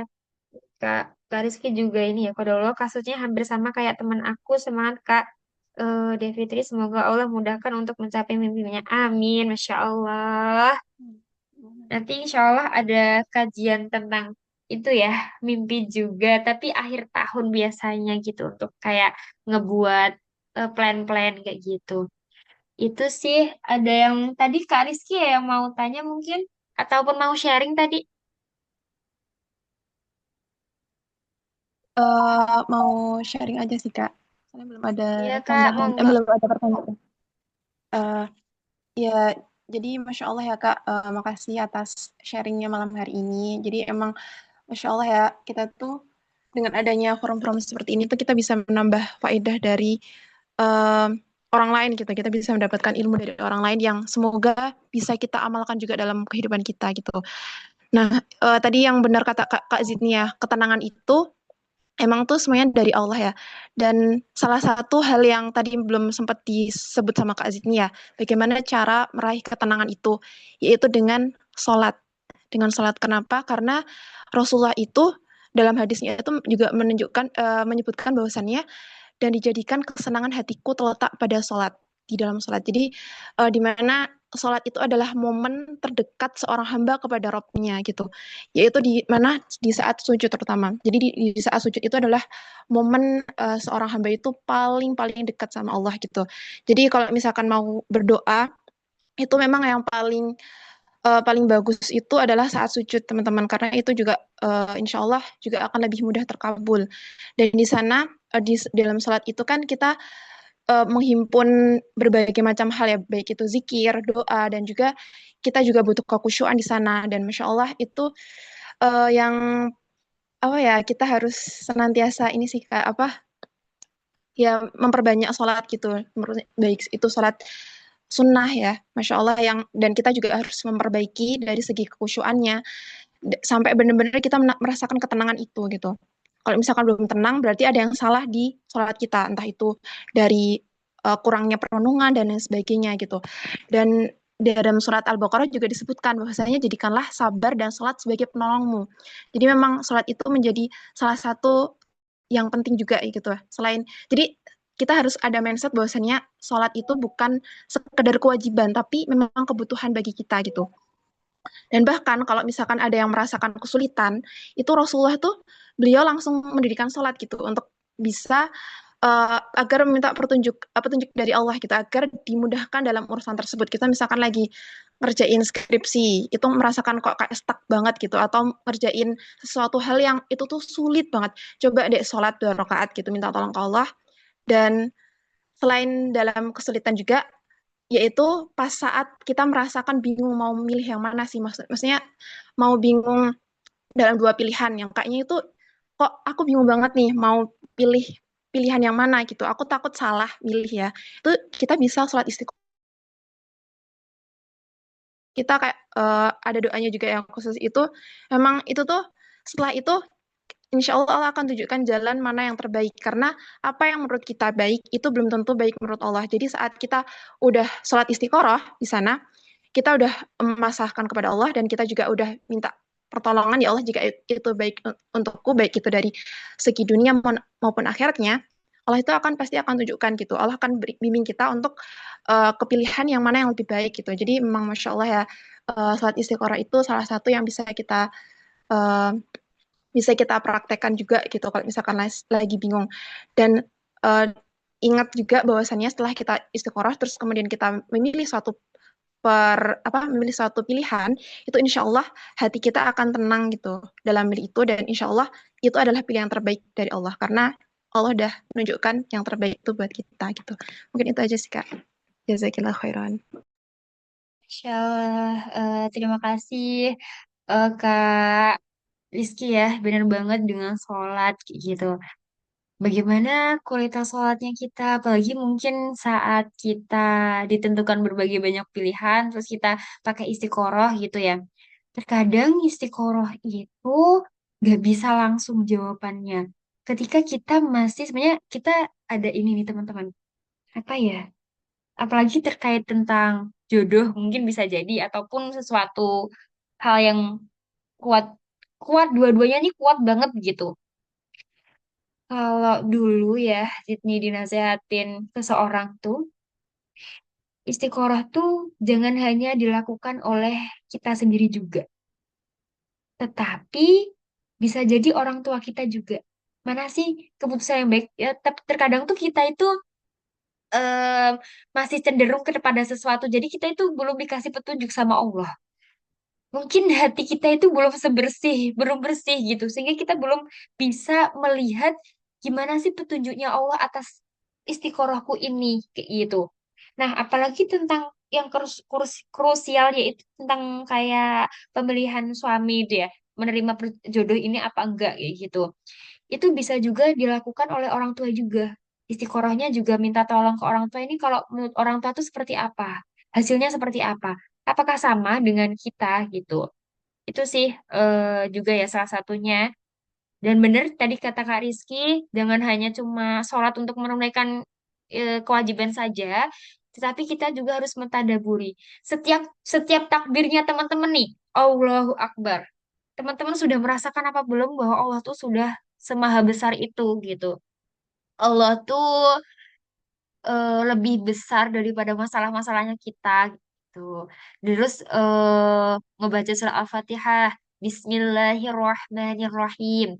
Allah tuh Maha Pengasih, Maha Penyayang. Kasih sayangnya Allah tuh banyak banget kayak gitu. Lanjut dengan ayat-ayat selanjutnya itu, ya Allah, setiap hari kita bilang ihdinas siratal mustaqim gitu. Tapi apakah kita sudah merasakan atau minta tolong petunjuk ke Allah tuh meminta itu gitu. Oh ini ada Kak Rahma. Kak, kalau udah istiqoroh belum ada jawaban gimana ya? Masih ragu-ragu atas pilihan yang diambil. Itu tadi sih yang aku jelasin tadi ya. Kak Rahma bisa mungkin nih meminta pertimbangan orang tua kayak gitu untuk memilih hal tersebut gitu. Terkadang tuh hati kita tuh terkadang belum bisa bersih banget sehingga kita tuh belum bisa melihat Allah tuh udah ngasih petunjuk, tapi kita tuh belum bisa melihatnya gitu. Itu sih Kak Rahma atau Kak Rizky mau nambahin jawabannya Ziti buat Kak Rahma. Eh, yang mana ya, Kak? Oh, pertanyaan ini ya. Kalau udah istiqoroh belum ada jawaban gimana ya? Jadi istiqoroh itu sebenarnya nggak cuman sekali ya Kak, bisa berulang kali sampai hati kita tuh Ya mantap betul. gitu. Insya Allah, insya Allah kalau kita udah istiqoroh itu tuh insya Allah Allah akan tunjukkan gitu mana yang terbaik bagi kita. Dan selain itu eh, mungkin misalkan kita merasa kok kok Allah tunjukin, biasanya tuh Allah akan memberikan ibaratnya kayak dimudahin aja di jalan itu gitu. Ibaratnya kayak kalau misalkan itu salah, biasanya dihalangin sama Allah gitu ibaratnya. Kalau misalkan itu salah baik dari dunia maupun akhiratnya, biasanya Allah akan halangi kita dari memilih pilihan itu gitu. Dan Allah akan mudahkan di pilihan yang memang itu yang terbaik buat kita gitu, menurut Allah gitu. Biasanya seperti itu, Kak. Dan istiqoroh itu bisa kita lakukan berulang kali sampai kita benar-benar yakin dan mantap gitu. Dan insya Allah dengan istiqoroh itu, Allah juga akan memberikan kemantapan dalam hati kita ibaratnya. Jadi kayak lebih mantap gitu. Kalau misalkan belum, bisa diulang sampai kita benar-benar mantap gitu. Gitu sih, Kak. Iya, jazakallah heran Kak Rizky itu ya dari Kak Rizky dan juga mungkin nggak hanya sholat doang ya Kak Rizky dan juga teman-teman yang lainnya. Mungkin kita juga ikhtiar membersihkan hati karena memang kecenderungan hati atau membersihkan hati itu akan mempengaruhi juga bagaimana petunjuk Allah tuh bisa datang kepada kita. Kita itu bisa membacanya atau tidak karena kebersihan hati ini juga gitu. Terkadang mungkin terkadang Zidni tuh malah minta tolong juga menurut ke guru Zidni gitu ya. Aku punya masalah kayak gini. Kira-kira dengan keputusanku yang seperti ini tuh kayak gimana? Terkadang Zidni juga sering sharing sama gurunya Zidni. Barangkali memang hatinya Zidni belum sebersih itu untuk menentukan sesuatu, jadi masih banyak ragunya. Maka Zidni kayak meminta tolong yang mungkin hatinya lebih bersih deh daripada Zidni kayak gitu. Bisa juga kayak gitu. Atau masih memperjuangkan aku aja deh yang menentukan itu juga nggak apa-apa. Tapi kalau istikharah meminta seseorang yang mungkin hatinya lebih bersih daripada kita itu juga nggak apa-apa. Kalau menurut Zidni ya gitu. Itu sih Kak, teman-teman yang lain ada yang aku kembalikan ke Kak Sakina aja. Ya, teman-teman udah semuanya. Ada yang mau sharing lagi nggak? Kalau udah semuanya, kita lanjut aja kali ini ya ke pembacaan doa ya. Iya betul Kita Kak. lanjut ke doa bersama untuk Palestina dan juga untuk negeri kita. Monggo Kak Zidni. Oke teman-teman, yang pertama kita ini ya doa untuk hari ini qadarullah innalillahi wa inna ilaihi raji'un. Ada temannya sahabat kita ya, ada temannya Kak April yang hari hari ini ya Kak April atau kapan ya ini? Iya, 18 Oktober hari ini telah mendapat panggilan dari Allah itu ya, udah dijemput Allah, udah habis waktunya di dunia ini gitu. Namanya Kak Nadia Tamara Putri binti Tamiran. Kita bisa hadiahkan Al-Fatihah kita ya teman-teman untuk Kak Nadia ini Em, Insya Allah beliau orang baik. Mari kita ini ya kirimkan Al-Fatihah bersama-sama. Semoga Kak Nadia husnul khotimah dan diterima amal-amalannya. Pokoknya gitu. Oke. Wa'ala hadiniya wa'ala kulli salah. Ya, Tamara Putri. الفاتحة. أعوذ بالله من الشيطان الرجيم. بسم الله الرحمن الرحيم. الحمد لله رب العالمين الرحمن الرحيم مالك يوم الدين. إياك نعبد وإياك نستعين اهدنا الصراط المستقيم صراط الذين أنعمت عليهم غير المغضوب عليهم ولا الضالين آمين. Baik, untuk yang Al-Fatihah selanjutnya kita tujukan kepada saudara-saudara kita di Palestina ya teman-teman. Mungkin ini sudah gencatan senjata, tetapi ya itulah namanya juga Israel masih saja menyerang Palestina. Maka dari itu kita doakan, kita berikan Al-Fatihah, semoga saudara-saudari kita di sana di saudara-saudari di sana diberi kekuatan, diberi kemampuan, kesabaran sama Allah, tetap berjuang di jalannya Allah, kayak gitu. Dan semoga kita juga bisa memperbaiki diri untuk menjadi pembebas Al-Aqsa. Alhamdulillah. الفاتحة. أعوذ بالله من الشيطان الرجيم. بسم الله الرحمن الرحيم. الحمد لله رب العالمين الرحمن الرحيم مالك يوم الدين. إياك نعبد وإياك نستعين اهدنا الصراط المستقيم صراط الذين أنعمت عليهم غير المغضوب عليهم ولا الضالين آمين. Dan Al-Fatihah yang terakhir kita tunjukkan kepada negeri kita ya teman-teman. Ketika kita bisa mendoakan mungkin Palestina, kita juga harus bisa mendoakan Indonesia dengan segala permasalahan-permasalahan. Entah MBG banyak yang keracunan, ya Allah. Terus banyak juga ini yang sedang apa ya, em, sumber daya alam yang semakin dikeruk. Mungkin semoga juga para pemerintahnya amanah-amanah, kayak gitu. Kita doakan semoga Indonesia menjadi lebih baik dan bisa memakmurkan rakyatnya. Al-Fatihah. أعوذ بالله من الشيطان الرجيم. بسم الله الرحمن الرحيم. الحمد لله رب العالمين الرحمن الرحيم مالك يوم الدين.